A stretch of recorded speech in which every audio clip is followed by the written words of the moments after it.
Welcome to the Jerry Graves channel. I'm going to go ahead and jump straight into the topic. Let's go. All right, so a subscriber asked me, what do you do about somebody having a whole bunch of resistance to you based on how you look? And like I said in my last video, a lot of how you're treated and how far you can go in life is just solely based on what you look like. A lot of people think it's based on your education. It's based on who you know and stuff like that. But even who you know won't help you if you don't look a certain way. You gotta look a certain way first. You can be put in a certain position by somebody that you know and it all fall apart. Even if they're powerful, they can't just keep protecting you from all these people.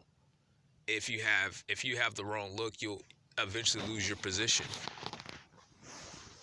Unless that person is absolutely the most powerful king of all times and they can just put you in a bubble. But most people aren't that powerful. Even white people, they can't really protect you from all the people that are coming your way, even if they're a powerful person. So you have to check certain boxes in order to even receive a favor from some of the top people in society, or your position is going to fall apart. So the point of the matter is that you can face a lot of resistance just based on how you look. So, like I said, the first thing is your color. And if you're facing a problem because of your color, then you have to actually do something about the whole system of white supremacy. There's no way around that. You can't just be like, well, that's just how it is. Let me focus on other things. No, you still have to face the system of injustice, and you have to replace it with a system of justice. White supremacy shouldn't exist. So if you were born a non-white person, your job is to get rid of it. So all this trying to ignore and focus on other things ain't going to work for you. You're always going to be subject to it. Your loved ones are. All the people that you know who you care about are going to die younger than what they're supposed to. They're not going to live the life they're supposed to as far as reaching their goals and everything, and reaching and getting everything they're supposed to get based on their talents and their gifts, because it's going to be taken down by white supremacy, at least to some degree. Nobody that's black really gets what they're supposed to get, even if they're talented. And a lot of people that are going to die young, die way before they're supposed to. People that you think wouldn't die, they're full of life, that you love and you like, they're cool people, and they're going to be in a grave and in a hole long before they're supposed to, and therefore you're supposed to be doing something about the system. So that's how you deal with the first one.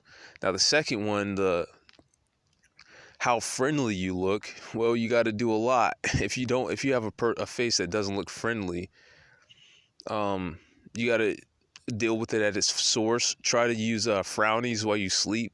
I don't know if those work or not, but I suspect that a lot of people that look angry and have anger lines and all that is because when you sleep, you frown and hold it, and that's what causes that. So you might want to try to actually deal with the look. Wear frownies, and try to adjust how your forehead looks. Like if you tilt your head down and you have anger lines, you look like you're scowling at everybody. You look evil or mad, because you have anger lines, and the angle of your face makes it even worse. So maybe when you tilt your head down, you slightly raise your eyebrows or something to counteract it. And also try not to tilt your head down a lot. A lot of that comes from being on your phone or on a laptop, and you got that computer chin, but it's going to affect you more. So yeah, people, that's what they do. They'll judge that. Those type of things you can't help, because you're like, well, everybody's going to just tell you to smile more. But what happens when you're working and you're just looking down? You can't, the smile isn't going to help you then, and people are animalistic enough to judge you in between your smiles. So you have to do stuff like that. Work on what you look like from different angles. Work on smiling. Work on smiling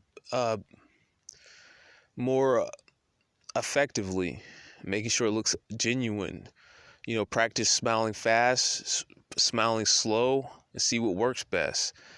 Some people say smiling slower looks more genuine, but smiling slower, as in letting the smile grow across your face in a slower fashion. The quicker it comes across your face, the faker it looks. Get in the mirror and spend time smiling and working on that type of thing. And another aspect of it is you want to use videos of people looking uncomfortable, or of people looking at you and breaking eye contact, or of people looking at you and giving you a dirty look, so that you can desensitize yourself to it. So when you do try to go and smile, it doesn't throw you off. See, a lot of times when you do try to smile more and you have an angry looking face, people are they're giving you certain types of looks that discourage you and make you uncomfortable while you're trying to give them the smile, or they'll look away before you can, like they judge you as you're coming around the corner. They see your face and they're looking away before, and then when you go to smile, it almost hurts, or it makes you, give up on it. But you don't give up on it. You just desensitize yourself to it and you smile anyway. But be prepared to get attacked in that type of way, because that's what people do. It's like, it's animalistic. It's not exactly fair. And people, it's not, when I say it's animalistic, I'm not saying in the sense of that's just how it is. I'm saying it in the sense of people act like animals and they shouldn't. And it's not something that it's like, oh, well, you can't change it. Yeah, people can change it. They can not act like animals. We're supposed to be beyond that. So but you're dealing with the animal side of people when you're talking about this. So you're going to get a lot of non-logical responses, and they're going to happen very quickly, and it can sometimes, hurt a little, if people aren't, receptive to your efforts in trying to improve your smile and improve in this area. Now, if you don't look,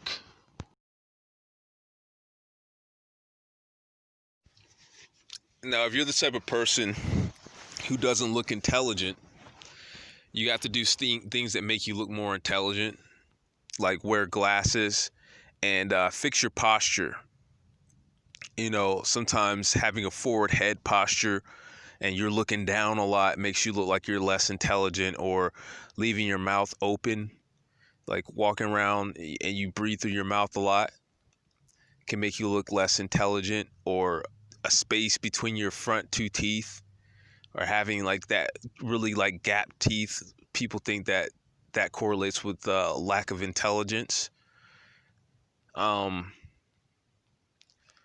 But there's, not a whole lot you could do if it's something real odd about how you look that makes you look that type of way. Like if your head's shaped in a way that makes it seem like, well, this person has a small brain, and people assume that you're unintelligent. Or if your eyes are really close together, you might have to try to do other things, or just try to wear people down and talk about things that show that you're intelligent, and still wear glasses and still dress in ways that would suggest intelligence, carry books, and don't play around a lot. Don't show the kid side of yourself as much.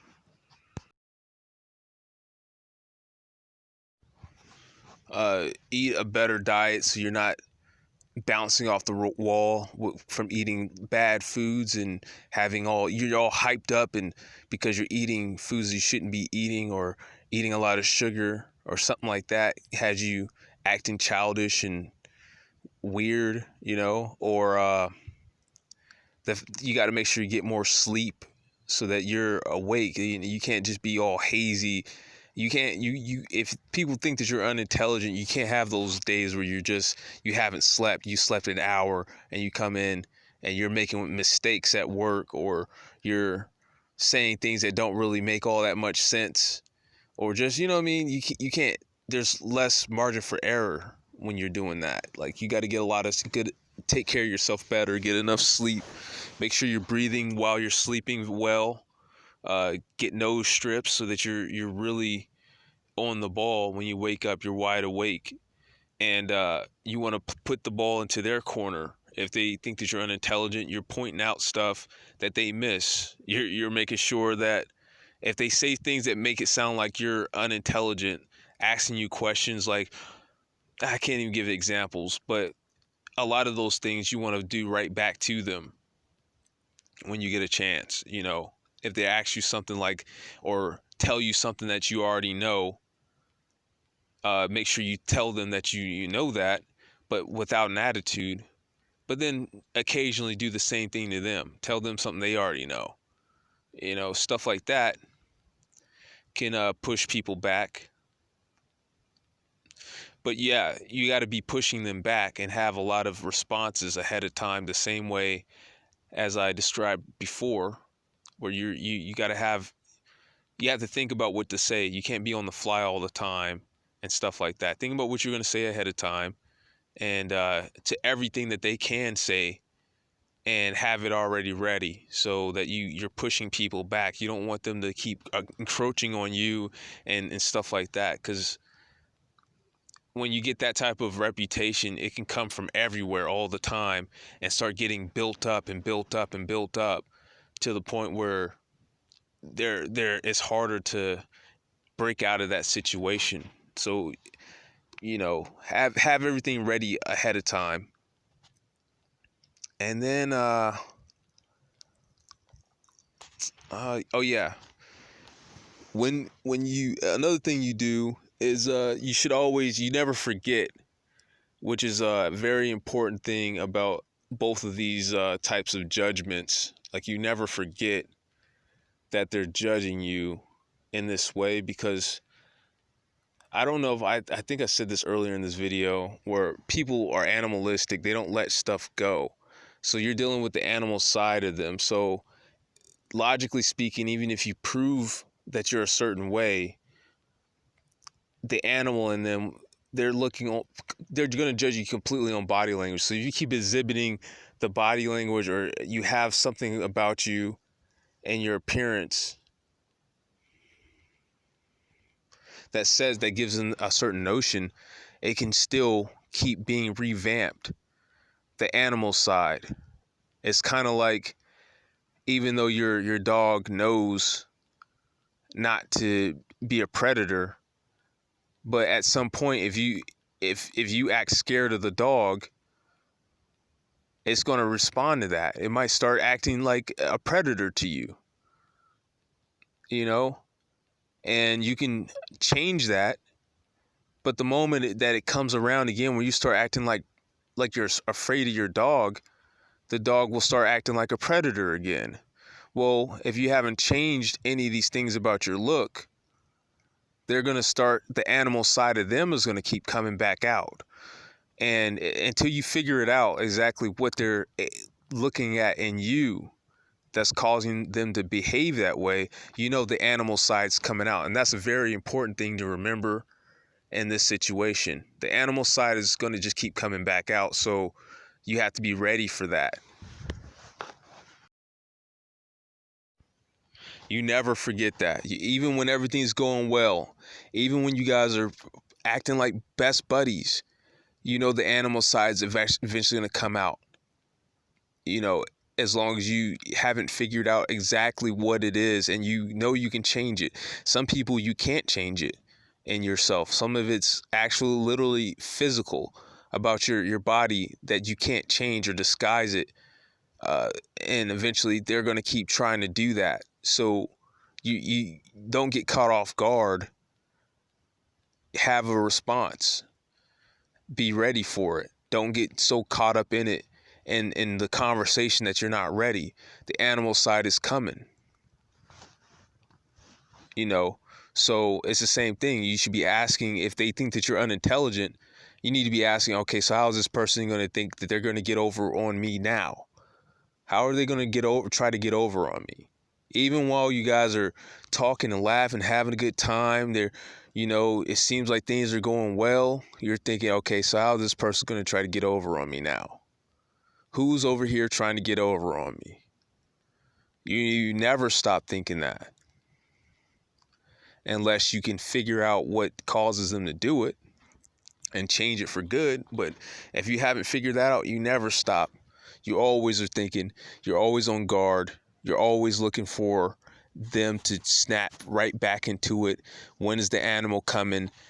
Here he comes. Okay, now they're trying to get over on me. I'm already ready. You're already brainstorming ways to deal with it and the ways that they're going to try to get over on you.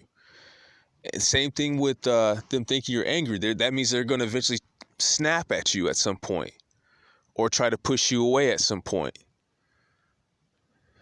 You can't forget about that. So you have to have the words to say. The words are the most important thing, and also knowing how to move away from those type of people even before that happens. You get your distance. If you have to be around them, you get your distance so that they can't do that to you. The more you understand and the more you don't lie to yourself and be like, oh, I'm thinking so positive. Oh, I got over it. I don't have to worry about it again, and you get surprised. The more that you know it's coming, the more stuff you can come up with on your own to deal with it. The animals and all these people. And it's always coming out until the world is completely fixed of all the problems. Everybody has an animal inside, and they're coming. And it doesn't matter if they seem like a good person or not. The animal side of them is there and is coming out of them. So what are you going to do about it?